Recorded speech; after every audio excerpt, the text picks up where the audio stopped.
Bonjour à tous et bienvenue dans cette nouvelle vidéo qui concerne le gradient. Le gradient, on va le résumer très simplement comme étant l'indicateur de la plus grande augmentation d'un champ scalaire. Alors, le gradient est une quantité vectorielle, donc il sera caractérisé par une direction.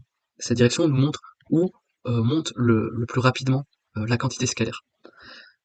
Le gradient donc est également caractérisé par une norme car il s'agit d'un vecteur, et sa norme nous donne la pente locale, autrement dit à quelle vitesse cette quantité augmente. Notons également qu'il s'applique toujours à un champ scalaire, une grandeur qui varie d'un point à un autre sans orientation propre. Alors trois exemples pour illustrer, donner une intuition physique de ce qu'est le gradient et un champ scalaire. On peut avoir un gradient de température, un gradient d'altitude, un gradient de pression. Il s'agit donc de quantités scalaires, donc non vectorielles. Donc prenons le premier exemple avec cette carte de l'Europe, euh, qui représente donc les températures. Chaque point a une valeur de température, c'est un champ scalaire. Le gradient ici nous dit dans quelle direction la température grimpe le plus vite. Par exemple, en allant du bord de mer vers l'intérieur des terres, on peut avoir une forte variation. Et c'est là que le gradient est le plus fort. Ici, on a un deuxième exemple avec l'altitude, plus exactement une carte topographique, c'est-à-dire où les courbes représentent des niveaux d'altitude constants. Le gradient est perpendiculaire à ces lignes et pointe vers le sommet. Donc il montre la direction la plus raide pour grimper une montagne et sa norme indique à quel point la pente est forte. Donc plus la norme de notre gradient sera forte, plus la pente sera raide. Et ici, comme troisième exemple, on a une carte qui représente des isobars, c'est-à-dire des lignes qui relient les points de pression identiques.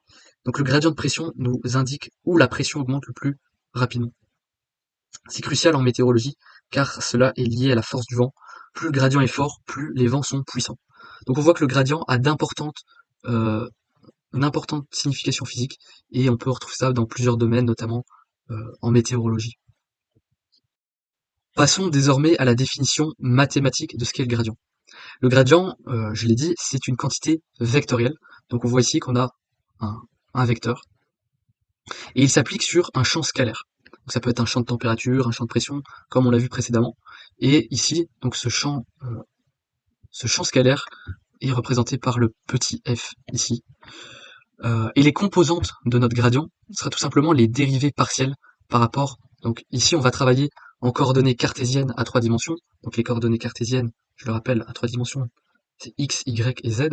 Donc les composantes de notre gradient sera tout simplement la dérivée du champ scalaire par rapport à x. La deuxième composante sera la dérivée partielle par rapport à y. Et la troisième composante, ce sera la dérivée partielle par rapport à z. Et donc on obtient ainsi ce vecteur, cette quantité vectorielle qui sera caractérisée par une direction et une norme. Prenons donc un premier exemple avec le champ scalaire f de x, y. Ici donc on travaillera seulement en 2 dimensions, on va pas travailler avec la coordonnée z, mais c'est exactement la même chose. On a donc euh, un champ scalaire x carré plus 3y carré. Notre gradient sera, donc on applique la définition mathématique. La première composante, c'est tout simplement la dérivée partielle de notre champ scalaire f par rapport à x. Donc notre champ scalaire, il est là, x carré plus 3y carré. On dérive ça par rapport à x, on obtient 2x comme première composante. Et notre deuxième composante sera tout simplement la dérivée partielle de f, de notre champ scalaire, par rapport à y. Donc x carré plus 3y carré, on dérive par rapport à y, ça nous donne tout simplement 6y, et c'est cette quantité vectorielle, ce vecteur, dont la première composante est 2x et la deuxième composante pardon est 6y, qui nous donne le gradient de f, donc la direction de la plus forte augmentation de notre champ scalaire. On peut bien sûr l'écrire sous cette forme-là avec les vecteurs unitaires i et j.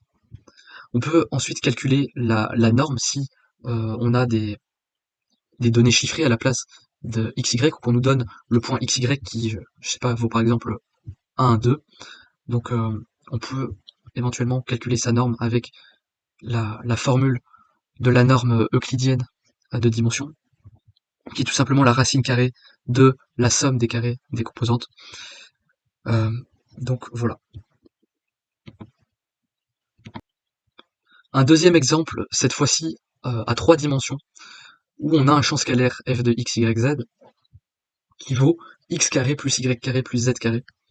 Alors ici encore, pour calculer le gradient de f, on utilise la formule. On calcule la première composante, donc on effectue la dérivée partielle de notre champ scalaire par rapport à x, ce qui nous donne tout simplement 2x. La deuxième composante, on dérive par rapport à y, ça nous donne 2y. Et la troisième composante, on dérive partiellement par rapport à z, ce qui nous donne 2z. Et sous sa forme équivalente ici avec les vecteurs unitaires IJK. On peut également calculer la norme pour pouvoir avoir l'information de la vitesse d'augmentation de f, où on applique tout simplement la formule de la norme euclidienne en 3 dimensions. Et là encore, on peut, si on a une valeur chiffrée, un point exact, si on nous demande de calculer le gradient au point 1, 1, 1 par exemple, on remplace tout simplement x, y, z par 1, 1, 1. Alors on a quelques propriétés importantes pour ce qui est du gradient. Tout d'abord, sa direction, qui indique où la fonction augmente le plus rapidement. Ensuite, sa norme, qui donne la vitesse de cette augmentation comme une pente locale. Le gradient est toujours perpendiculaire aux courbes ou surfaces de niveau de la fonction. Quand le gradient est nul, cela signifie qu'on a un maximum ou un minimum ou un point sel, comme on dit. Et enfin, le gradient est linéaire, c'est-à-dire que si on fait le gradient de AF plus BG, où A et B sont des nombres réels et F et G des champs scalaires, des fonctions scalaires, eh bien c'est tout simplement égal à A fois le gradient de F plus B fois le gradient de G. Voici encore un autre exemple, un dernier exemple d'un champ scalaire qui est défini par la fonction dépendant de x et y moins, entre parenthèses, cos carré de x plus cos carré y, le tout au carré, qui est donc représenté par cette nappe orange. Le gradient de f, c'est donc un champ vectoriel, une quantité vectorielle qui est représentée par les flèches bleues qui sont ici en dessous, et chaque flèche pointe dans la direction où f croît le plus vite. J'espère que cette courte vidéo vous a été utile pour, en tout cas, avoir les bases de ce qui est le gradient. J'espère que ça vous a plu, que ça vous a aidé. N'hésitez pas à vous abonner si ce n'est pas déjà fait, et à liker, éventuellement à commenter.